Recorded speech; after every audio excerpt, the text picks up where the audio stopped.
All right. Good afternoon, everyone, and welcome to Central Library.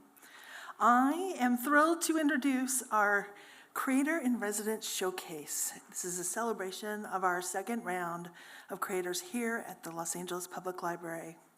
This program supports local creators from many disciplines and introduces new work that is informed or enhanced by the Los Angeles Public Library's collections and services and locations. The library is a creative haven, as you all know here.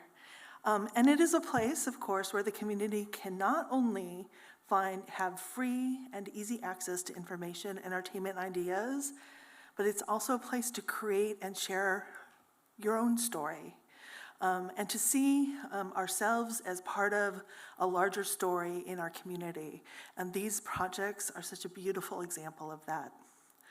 I want to give some thanks to some of the people who work so hard on this.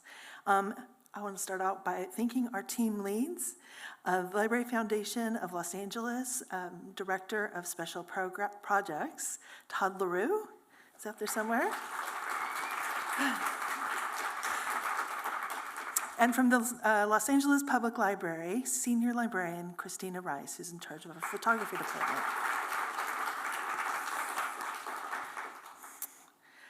I would like to thank the Library Foundation of Los Angeles for supporting this work and for supporting all the work that the library does.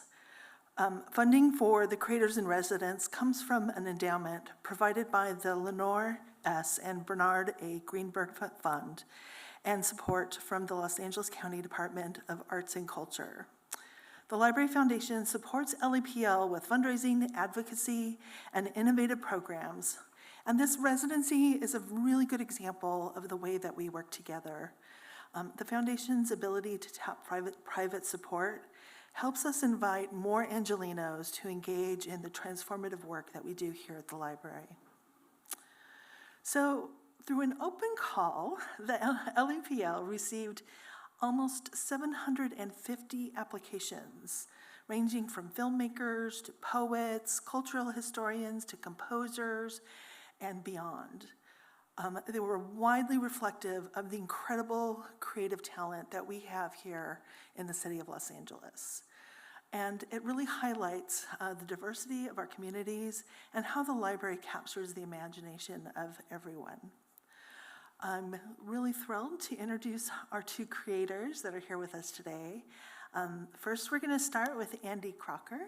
Andy has created a series of delightful installations at Central Library and at 6 branches that will encourage patrons to explore their neighborhood branch while it embodies the stories that can really happen just at a library. Andy.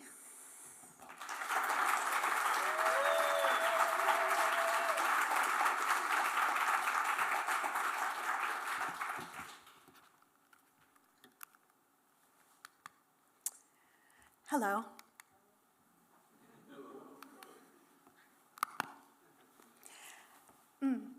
I'm here representing the Bureau of Nooks and Crannies, a possibly, probably, or at least semi-fictional organization tasked with activating imagination using under-noticed spaces. This organization may have been created by Andy Crocker, a game designer, in-person experience director, and self-proclaimed passionate goofball who has been based out of the Atwater Village neighborhood of Los Angeles since before there were Starbuckses there. I may or may not be Andy Crocker. You may or may not be you. The Bureau of Nooks and Crannies does not equate reality with importance. In addition, the tenets of the Bureau are as follows. So many words that are too small for me to read from this podium. Please read them now. Raise your hand when you have finished the slide. Truly, I cannot read it from where I am. It's not a race.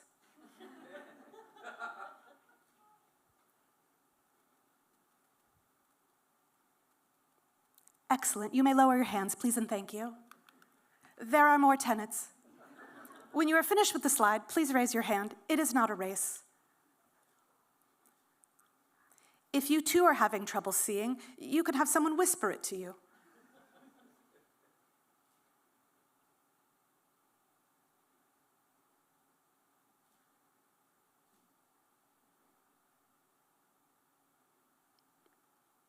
Lovely.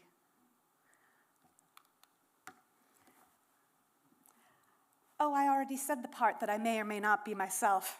I'll click ahead. Andy Crocker has created 8 unique experiences, and 9 if you consider the one that is happening right now. 6 are location-specific.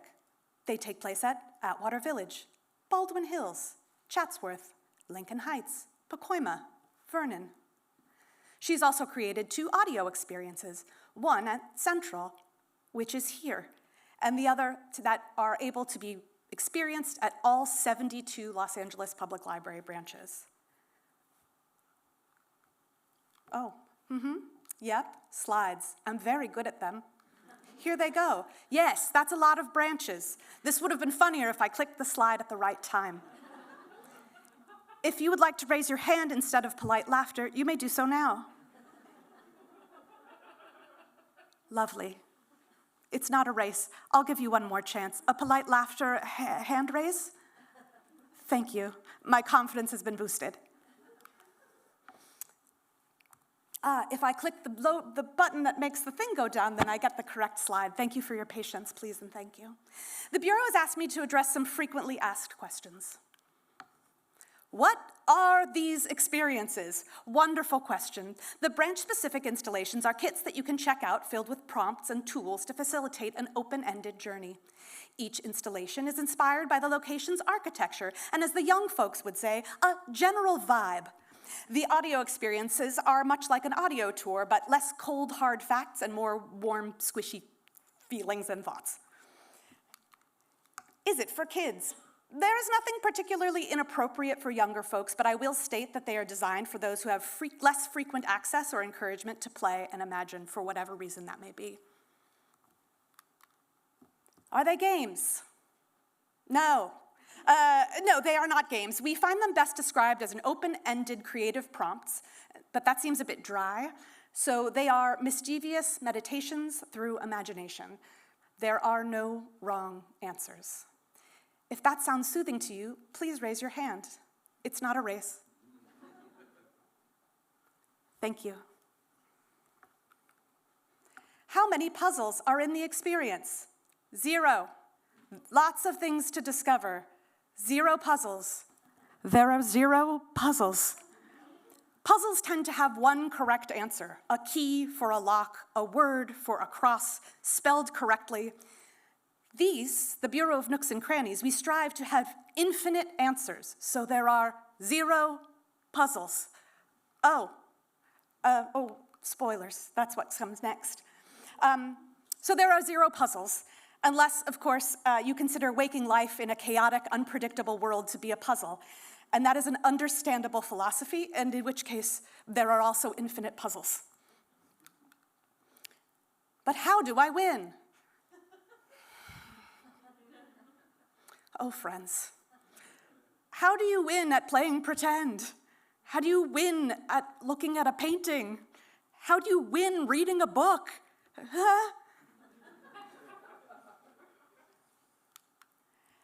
But seriously, what are these experiences? The 8 to 9 experiences are an expansive collection of ways to play within your library. They are tough to explain because truly they are designed to be experienced. But seriously, what are these experiences and why won't you show any pictures? Here's the thing. Experience design is not inherently photogenic. So much of it takes place inside of your mind. Plus, documentation is one of the Bureau's 6 to 10 Achilles heels. Also, quite honestly, I'm not good at taking pictures of my work. But one of my favorite things about getting older is that one can harness the power and confidence that comes with publicly proclaiming what one is and what is not an expert in, which means that I can confidently say that while I am not an expert in slides or photography or not being nervous in front of a bunch of people looking at me, I can say that I am an expert in playing. I know this to be true because I am older now, as you can see from my photo, very confident in saying, I'm not good at slides, I'm good at playing pretend. I believe that imagination leads to play, leads to presence, leads to connection, leads to empathy, leads to a better world. And not everyone has equal access to the most creative parts of themselves for a billion known and unknown reasons. Imagination assistance is designed to grow exponentially. And to do so, the Bureau needs your help. And to do so, you must experience the experience. The Bureau is not sponsored by Big Experience Lobby and is not paid per use of the word experience. So we ask you to go explore, take your time, have fun. And if you would like to get started today, after the presentations, there will be representatives of the Bureau of Nooks and Crannies available to you. Bureau, would you wave to the audience? There will be representatives of the Bureau of Nooks and Crannies available to guide you on an exclusive journey to uncover new story threads in the style of the Bureau of Nooks and Crannies. And you together will help continue our mission. The Bureau and I appreciate your head, heart, and guts. The Bureau and I are grateful for your time and attention. And though the Bureau may be semi-fictional, the people who bring it to life are quite real. Special thanks go to Chris and Leah from We Are Giants for the graphic design for the galleries and trailheads. Ellie Kulke and Jeff Crocker for their incredible assistance as creative producers and associates, and Jeff Crocker for the creation of the Bureau of Nooks and Crannies logo. Sylvie Zamora for her voice of reason and narration, and everyone who helped on this project. It is a fictional bureau, but it is also a real group of human beings that have been working for quite some time, so thank you to all of them. The Bureau and I are truly grateful for Christina Rice, Todd LaRue, the Los Angeles Public Library, and the Library Foundation of Los Angeles for making Creators in Residence program a very real opportunity of a lifetime. I cannot wait to see you in the stacks. Thank you.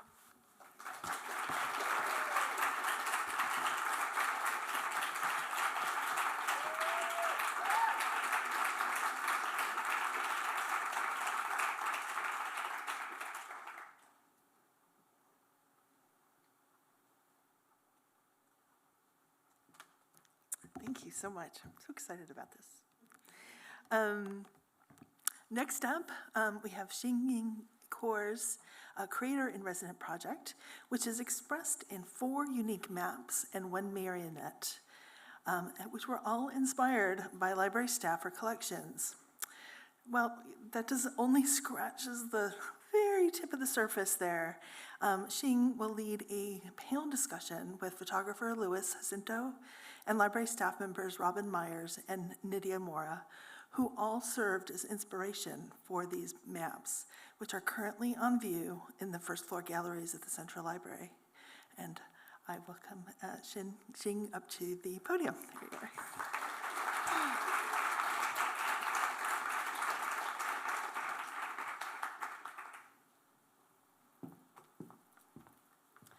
I can actually just do it from the chair. Yeah.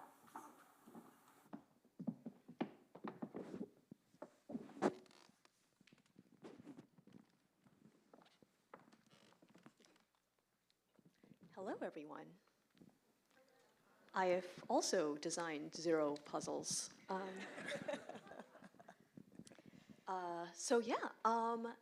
I started this process intending to paint a bunch of maps, and that process took many paths on the way.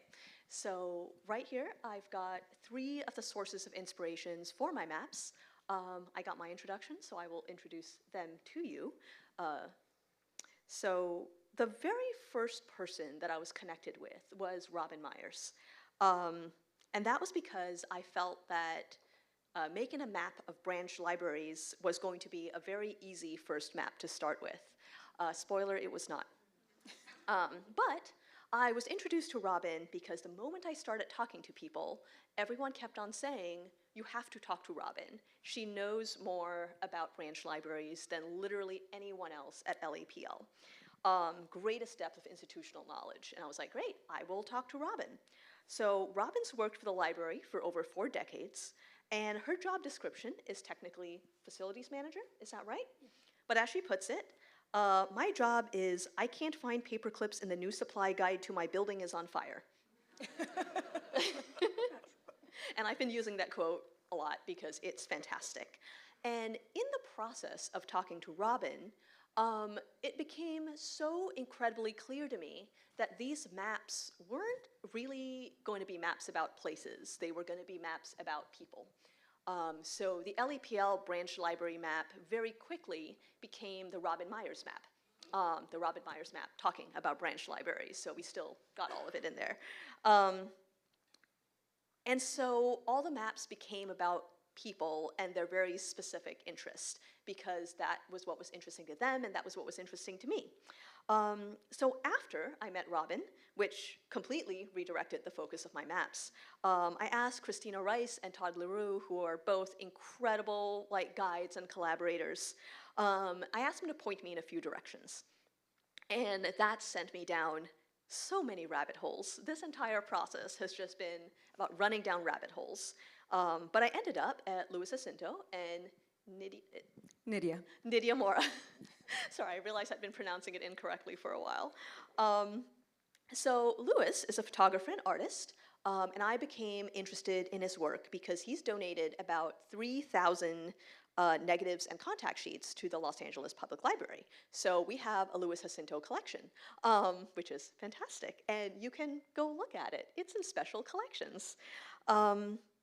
And I actually started looking at his documentation of queer organizing in Los Angeles, because I was like, I want to make a map about queer Los Angeles. But what really ended up grabbing me was his photography of the 1970s and early 80s punk scene in Los Angeles, which was very diverse and very queer. And looking at these photos, I just kept on coming back to this feeling of oh, we've always been here. Queer people are in everything. I don't have to make a queer map of Los Angeles. I can just make a map about Los Angeles.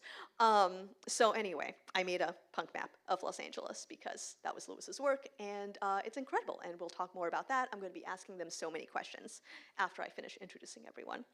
Nydya Mora is a librarian who also maintains the Virgins Day LA Instagram feed.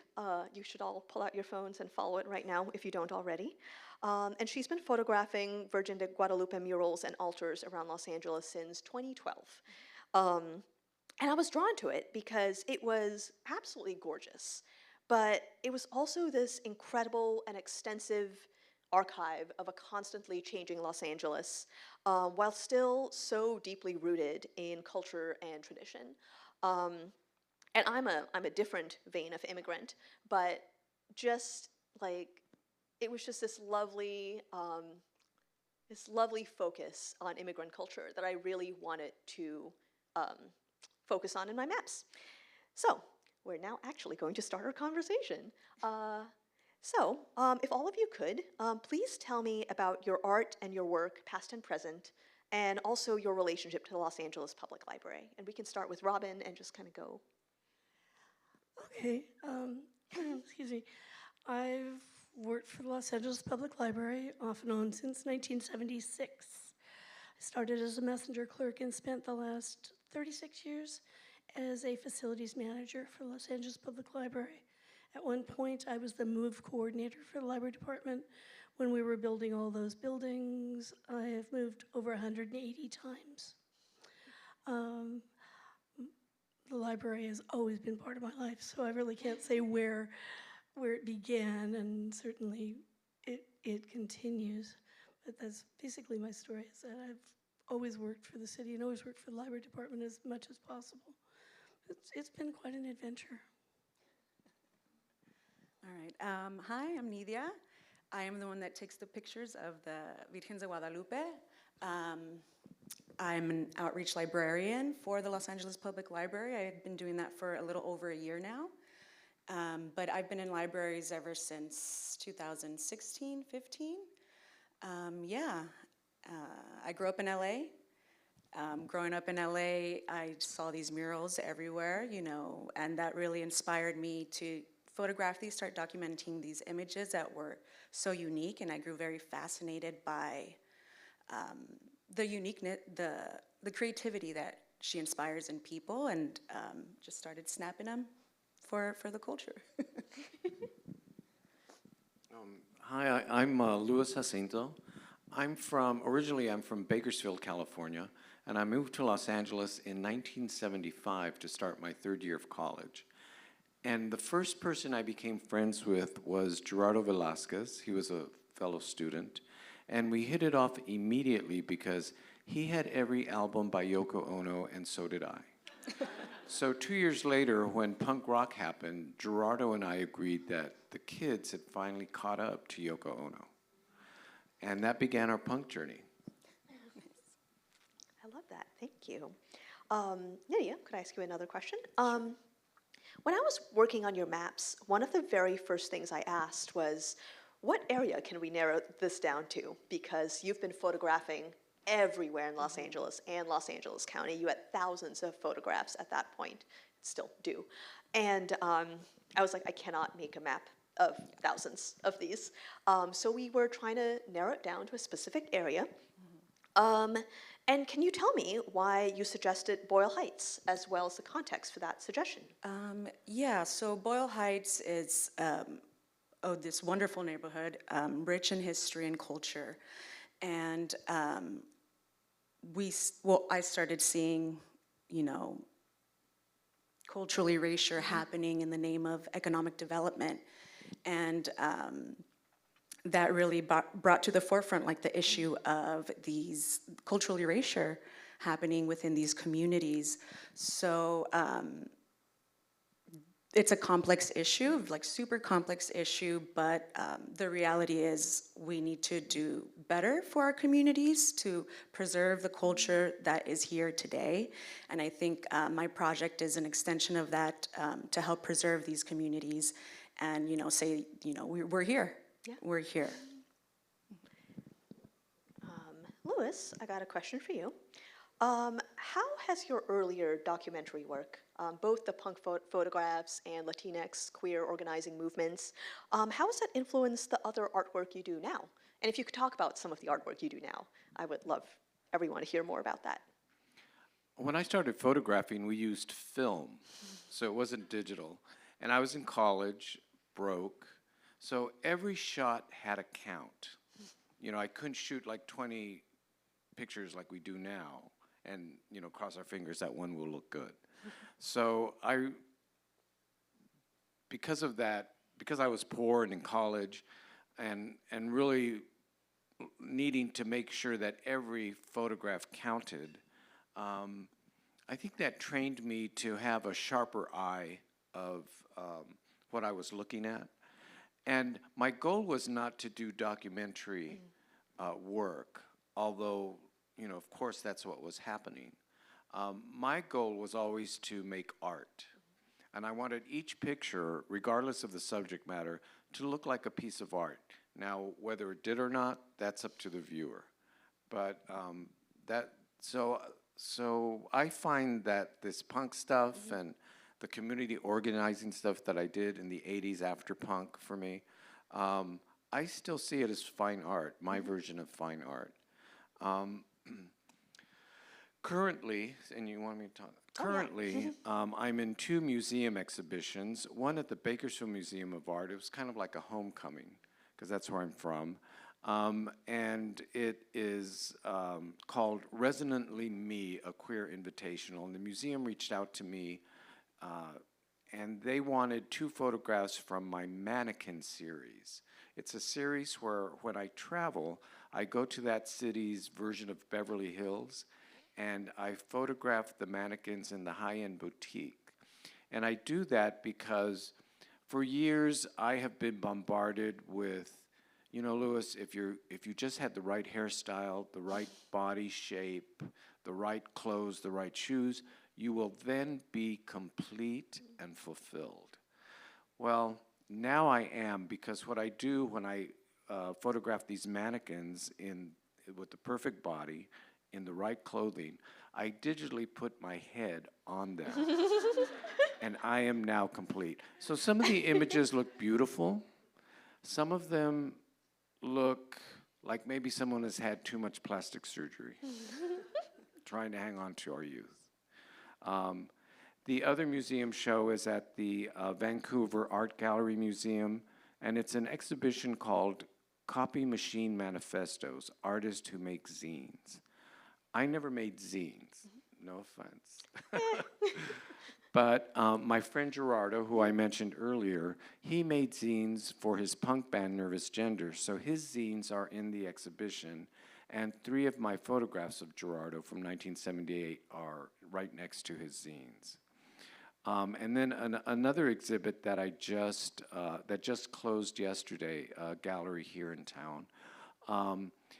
They chose 6 of my artist portraits galleries, and what I do is I take snapshots of artists whom I know and whose work I admire, and then digitally I try to incorporate their art into the final image. So for example, Frank, who was in the punk scene in Nervous Gender, she does art where she makes objects completely out of paper. Boots, dresses, clothing, clocks, and they look real. So I had a photograph of her that I took at her art opening last year, and then I took a photograph of this shirt that she had made that was in the exhibit. And so on the computer, it looks like she's wearing the shirt, so she's wearing her art piece. So that's from that series. So so that's currently what has been happening recently. It's wonderful. I really hope you all check out Louis's current work because it's incredible, as well as the work from the 70s and 80s, which is in the Los Angeles Public Library. Yeah, and I painted Frank in the map as well, both Frank and Gerardo. So next question is for Robyn. I really wanted to get you to tell some ghost stories, so. But which branch of the Los Angeles Public Library do you feel like has the best stories? Oh Lord, all the libraries have an individual story. You know, it's certainly, our libraries are so unique. I think each library tells its own story for the community it represents, the buildings, the collection, but mostly the buildings. When we were doing the last go-around of building new buildings, we built 24 new libraries in the city of Los Angeles. And we went out into the communities and we asked people, what do you want to see, not only in your library, but for your library? What do you want your library to look like? So the libraries in your communities actually represent the input from people in your communities. I think if, you know, I could tell stories all day. We'd be here till midnight if I started telling library stories. But each library is an individual. I don't know who has the best stories. Vermont Square, the oldest one, Silver Lake, the newest one. You know, all of them have so many wonderful stories as they relate to the people in their community and the communities they serve. Part of the, this is not a real problem, but part of a problem that I had while working on the branch library map was because Robyn did in fact download so many of those stories to me, and I was sitting down there being like, well, I've got, you know, about 3 by 4 feet of map. Which stories do I use? But I have a question that I think I can narrow things down a little bit more, and I will ask this of all 3 of you. What is your favorite piece of library public art? Okay, I'll start. You know, each of the libraries has individual public art because it's a component of the building projects. A percentage of the money for the project needs to go toward public art. The most unique one is out at Porter Ranch Branch because you don't notice it until somebody points it out to you. And it's a prism that is like it's a clock. And it moves through the reading room, telling time. It's a time clock on the floor. And I think that's one of my very favorites because it's just so subtle. But when you go into your local library, look, because everybody has, almost everybody, there's only one branch that doesn't, has an art project. When you answer this, will you also tell everyone where the Hidden Virgin is in this library? Oh, it's in, I don't know what the space is called. The Rotunda. The Rotunda, near the children's, near the children's area. Yeah, if you guys look around, it's a beautiful space. Just look up, you'll find her. She's on a flag, painted on the ceiling. But yeah, I think it's important to have projects that the Library Foundation puts on to be able to provide a platform for artists. And I think that's super important, and I'm so glad that, the library does that. But physical feature-wise, I think I haven't visited enough libraries to do that. I do want to start the tour, but I'm always so fascinated by the architecture of all of the libraries. Especially this one, it's so magical. But yeah, I love libraries. Louis, do you have one?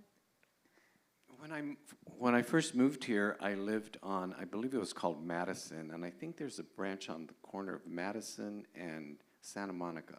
Cahuenga. Is that what it's called? Cahuenga branch. Okay. That's Robyn knows historic. everything. That's historic. It's a Carnegie branch. Tell me. Yeah, it's a Carnegie branch. It's one of the 3 that are left. So when I wasn't at the library on campus, I was at that library studying, because it was just around the corner. And it reminded me of the library in my hometown that I used to live in in fact, we were just in my hometown yesterday for a talk at the museum for the show that I'm in. And we drove by, and I told my partner and the friend that was with that, goes, look, that's the library that I used to come to when I was a kid and practically lived there. So, but in terms of the art, I'm more familiar with this library here, and the art that always attracts me here is the tile work. I'm so glad that they're still here so that we can continue to look at them. My personal favorite is Spine, which is that right outside this library, that kind of fountainy thing. Yeah, it's great. I forgot the artist. Do you remember the artist, Robyn? No, I don't. Thank you. Thank Judd you. Pine. Thank you. I knew if I waited long enough, someone would, Christina would yell out. Yes, I love that. It has lizards. Yes, it has several lizards. All right, sorry, I meant to transfer all my notes and did not. Oh, okay, so another thing I was wondering about is what are your, part of the process of doing these maps for me is that I discovered so many new rabbit holes and so many new obsessions. What is your equivalent thing that has captured you recently? The thing that keeps you up late at night, reading Wikipedia entries, and you're like, what is this thing? I need to know what it is. What is your equivalent thing that you've kind of been into recently? A recent obsession. I don't know, it's interesting because a lot of things capture my attention and then I go into this rabbit hole, but a day later I have no idea what it was. But I'm constantly in rabbit holes. Yeah, I just can't remember. That is totally reasonable. Same thing. I'm all over the place. It's like, I'm looking at this, I'm looking at this, I'm looking at this. And Yeah. it's like, okay, focus. Yeah, good luck with that. Louis, any fun rabbit holes? I sent out an email to my emailing list for today's event. So the rabbit hole that I went into was the creator's residency, because I wanted to make sure that my email had all the correct information. It had the correct information about you and the two of you. And I just kept, finding more and more about this program and the previous awardee. So that was the most recent rabbit hole that just to get a few things to send out into my email. It was great. Awesome. Well, why don't we open it up for questions in a little bit, but I'm going to ask one of my little selfish questions. Can you recommend a book that you've enjoyed recently to me?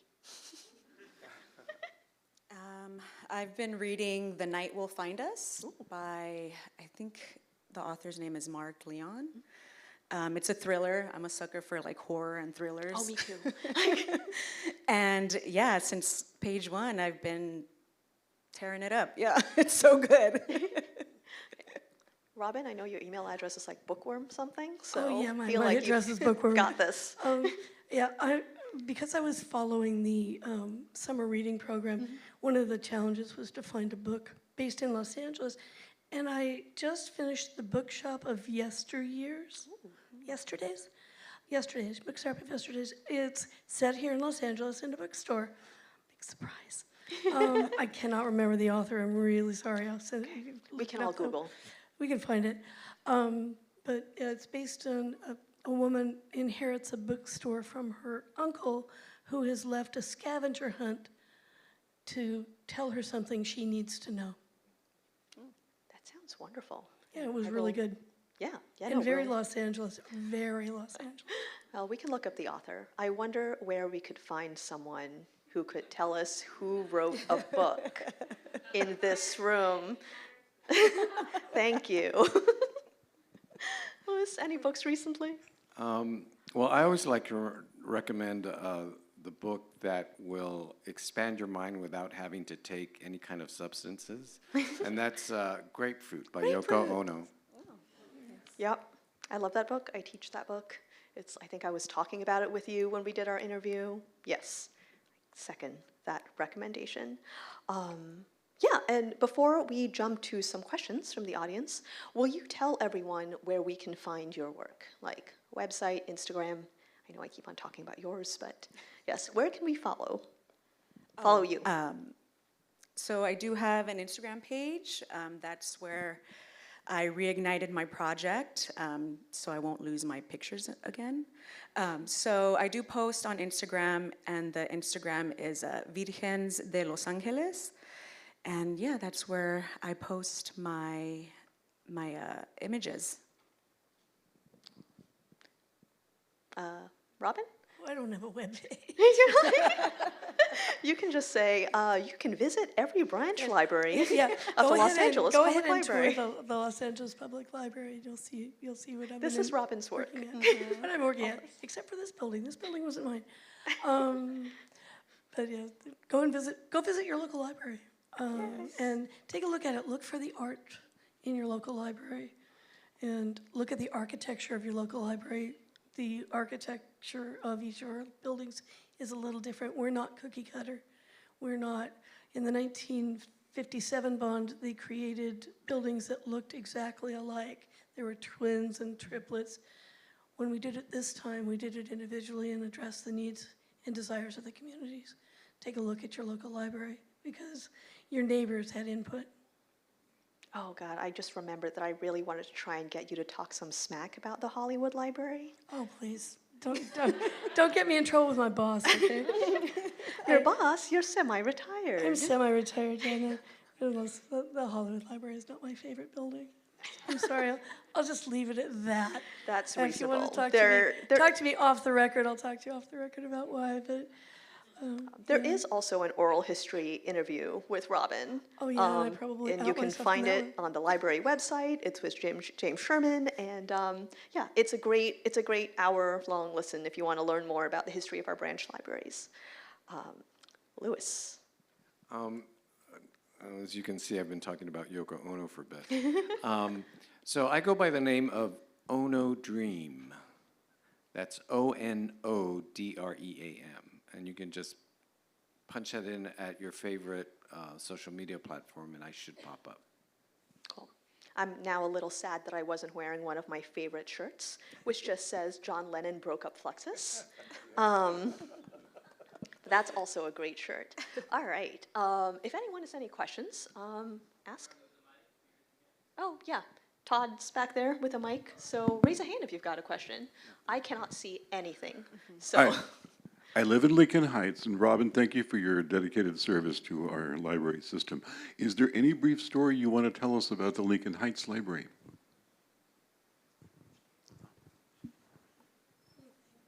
let me think about it, Lincoln Heights. Lincoln Heights is such a beautiful old building. It's building number 2. And libraries are numbered by the way they come into the system, not exactly their age. But Lincoln Heights is one of our oldest buildings. And we did expand when we built, but we were kind of landlocked So we built a little bit here and a little bit there, but if you have been to it, it's an Italian Renaissance building, and it's so unique in the city of Los Angeles. And they have a wonderful tile piece when you walk into the building and you're up on the second floor, because it comes up and you're on the second floor. Above the doorway, the art project is tile work. So notice that when you're there. But it's a grand building. It's just a wonderful old building. I'm so glad we were able to preserve it. In addition to the beauty of the architecture, I would mention, as Andy pointed out, it's also one of the locations of her fantastic project, the Bureau of Nooks and Crannies, so many reasons to visit that beautiful branch. So, another question? I was going to ask if there are any ghost stories at that branch. Or any branch. Well, at Lincoln Heights, I don't have any particular ghost stories, but Stevenson does have a ghost, so that's down the road. Stevenson Branch has a ghost that I think is someone who worked there, because they're very happy. When you walk into a library and you feel extra happy, I think there are spirits living there, that it's their happy place. You got to understand, my grandmother was Scottish. I was raised with ghoulies and ghosts and things that go bump in the night. So I will talk about ghosts. But when you walk into a library and you feel that warmth, that's the spirit that's happily living there. Earlier, it was mentioned, did I hear correctly, Silver Lake is the oldest or the first? Newest. Oh, Newest. the newest. Newest. We built that in 2009.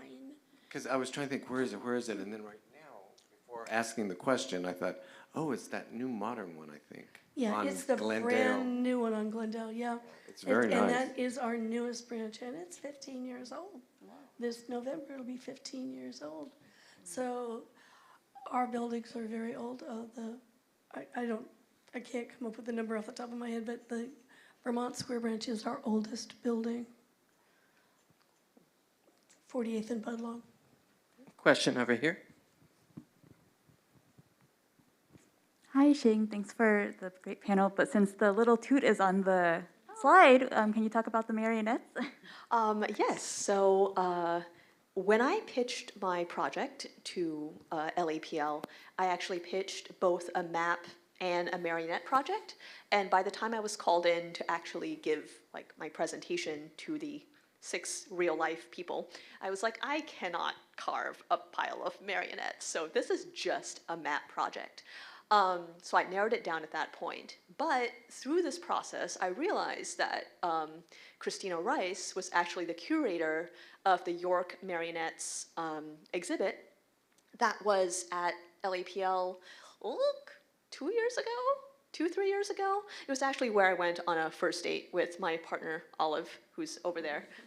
Thank you, by the way, for all your support and me taking up the entire living room with this project for some months.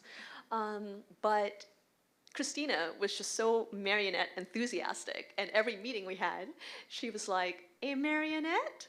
And I'm like, all right, fine, you can have a marionette. So I managed to build one marionette, and it's Little Toot. Little Toot was the children's bookmobile at LAPL, circa, I cannot tell you the exact date right now, but it is on my map. And this is actually a good time to call, a lot of the bookmobile work is based on research by Tiffany Sanford, who is not here because she's actually working as a librarian at North Hollywood branch, I believe. I went down the bookmobile rabbit hole and ended up producing a bookmobile map and a Little Toot marionette. If you want technical details on the Little Toot marionette, it's carved out of basswood. It's got 4 wheels that function. It's got a little head, leather jointing, and a little bookmobile flap that just goes little flappity flap. Another question here.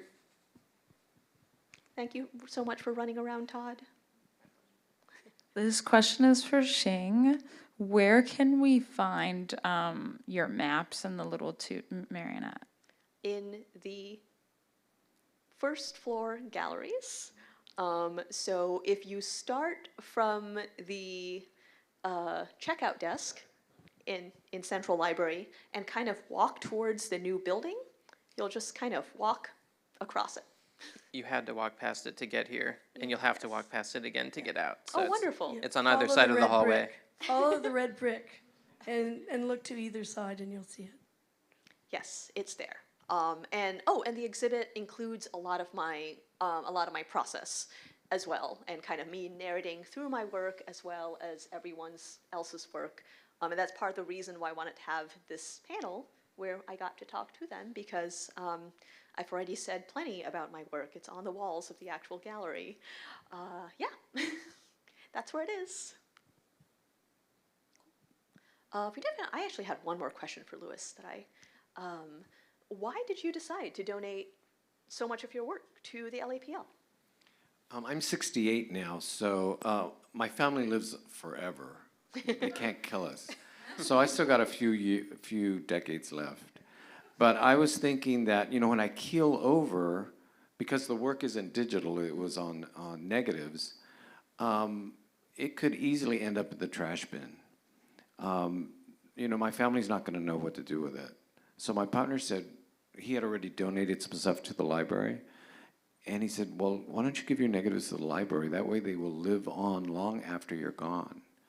And so I met Christina and Todd, and Christina was very excited. She says, that's a gap that's missing in our collection. And I had no idea the library had such a large photography department. I mean, it's humongous. And so I said, sure. And this was just before the pandemic. And then so when we shut down and everybody was home, it gave me the opportunity to scan everything before I turned over my negatives. And it was 5,000 negatives, not 3.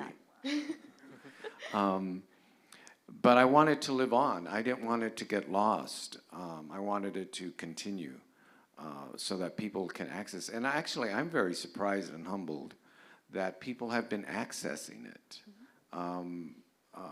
Clearly, you did. There's been some other people who have contacted me and said, hey, I saw your punk work or this other work that you did. So I donated my negatives from the 70s, 80s, and 90s to the library. So they are here. They are here. And I'm really grateful that the library said yes to taking them so that they can live on in 40 years after I'm gone. It's a fabulous collection, and we thank you. Another question here. Thank you so much, everyone. I wanted to ask, do each of you have any favorite details from your map or things we should look out for when we're looking at them? I personally enjoyed the way you represented the murals. It was very beautiful. I love the color palette. I was just in awe of the entire exhibit, and I'm so honored to be a part of it, so thank you.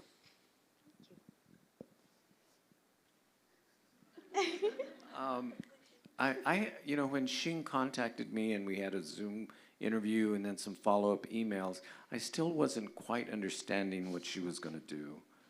And then a friend of mine was in town, and she texted me. She was here at the library, and she goes, hey, Louis, have you seen this exhibit at the library? It's all about you. And I said, no. So, that following weekend I came and I saw it, and I couldn't believe it. I thought that I felt embarrassed too, in a way, my little adventures going to punk clubs. But I guess, and I'm really grateful to this generation of curators and researchers who are interested in the recent past of what we were doing so that it doesn't get lost.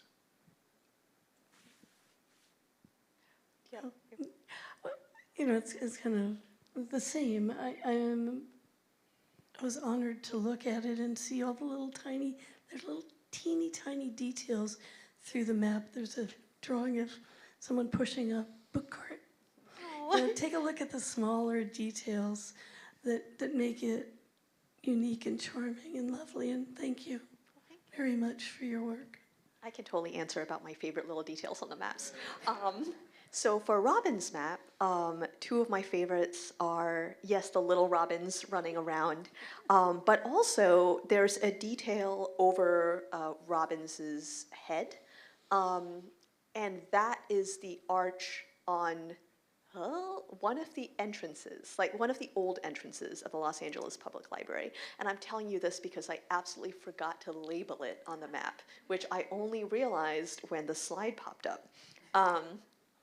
And on Nydya's map, there's one of the versions that's, you only see part of the text, but it's a market called Mazatlan Market.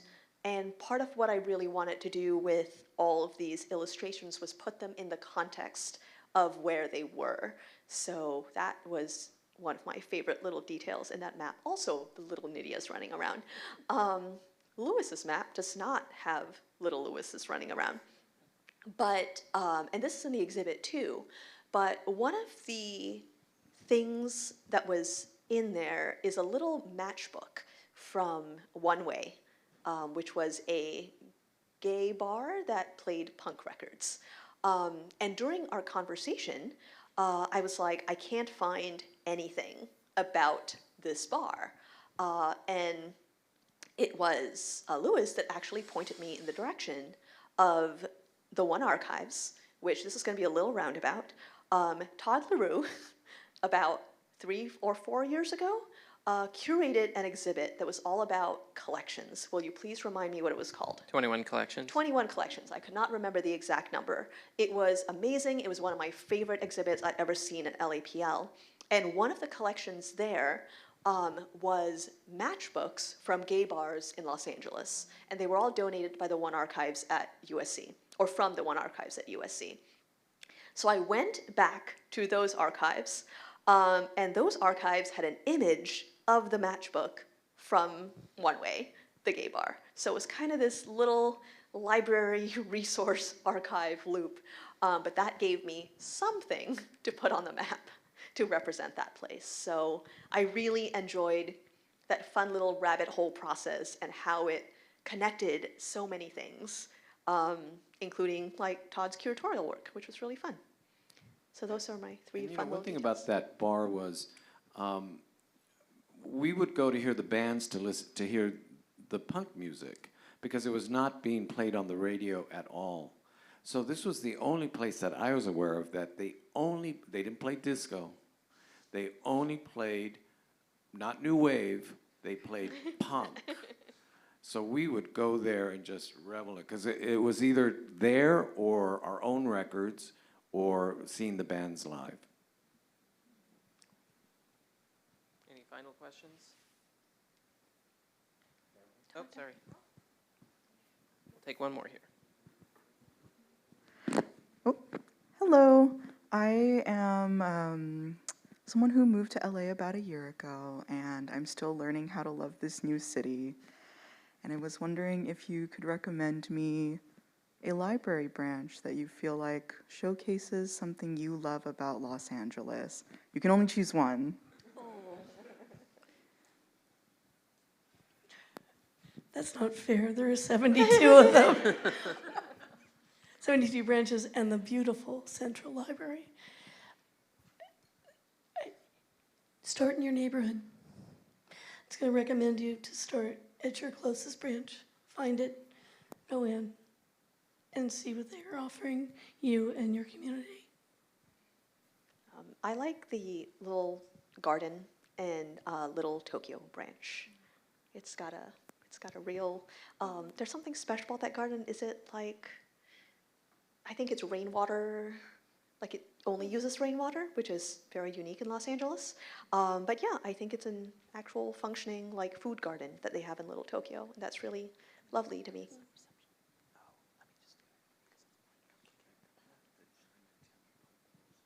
Yes, please. Okay, if you're not familiar with punk, and you would like to learn a little bit more about it, besides seeing Shing's installation, you can also watch on PBS or YouTube a documentary that PBS made called Chinatown Punk Wars.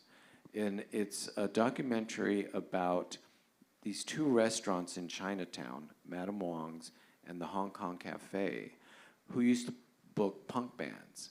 And the battle that they had with each other about who could get what bands. But it's a great documentary, and because you'll be seeing it in the comfort and safety of your living room, it'll be okay.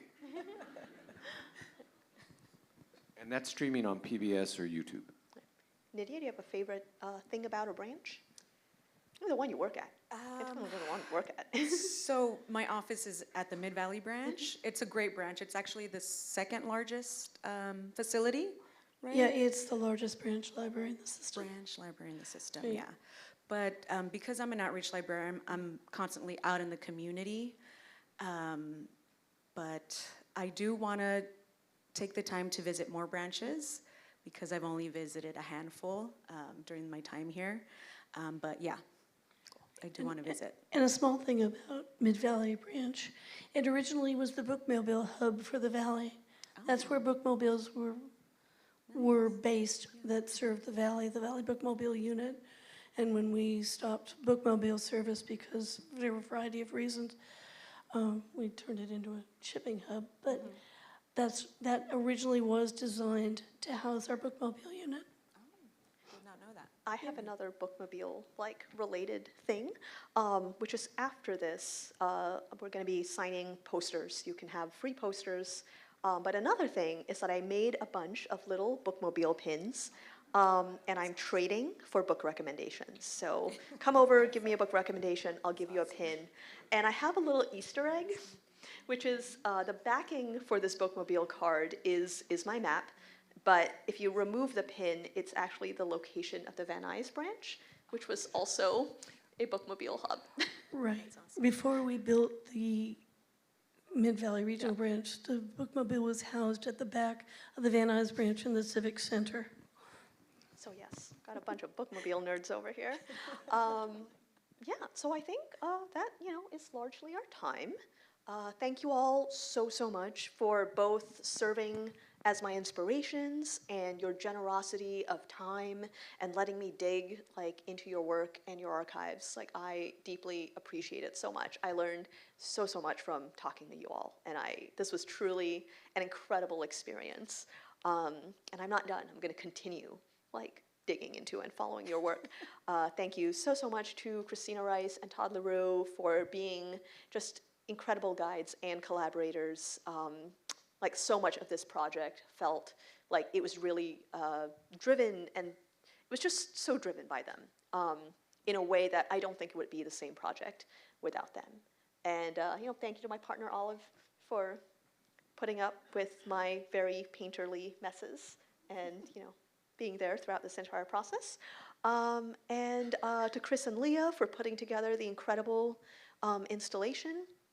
And really all the library staff that I've had the opportunity to talk to and interact with through this entire process. It's been great, y'all. All right, who do I hand this back to?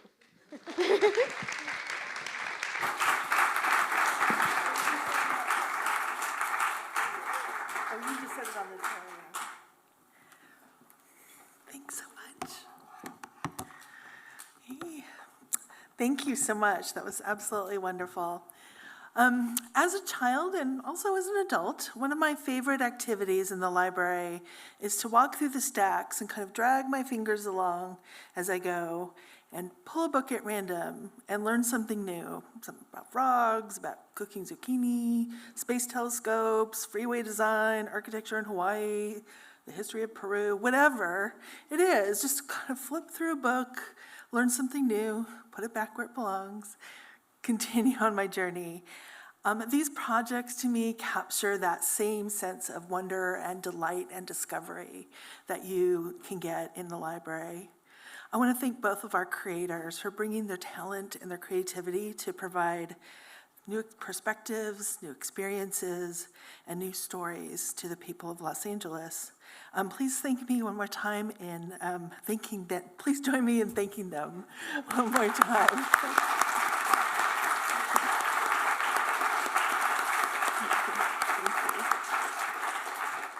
Now we are going to ask you to join us in the courtyard, but before we do that, I'm going to have Todd LaRue tell you a little bit about what that's going to be. Okay, thanks, Thanks, Susan. Todd. Okay, really quick. Shing already mentioned they've got prints of their beautiful maps that they'll be signing and pins that you can get if you give a suggestion of a book to read. But very excitingly, Andy Crocker, or someone who looks like her, will be there as well. And her representatives of the Bureau of Nooks and Crannies will be waiting and ready for you all to experience a guided version of this project, which is going to be really interactive. And I'm not even going to try to describe it. I think Andy set the stage beautifully. But please take part in this. It's a special opportunity, and we're really glad to have them both here today. And it's been such an honor working with them to bring these projects to life. So again, thank you for joining us, and we'll see you out in the courtyard for the second part of the program.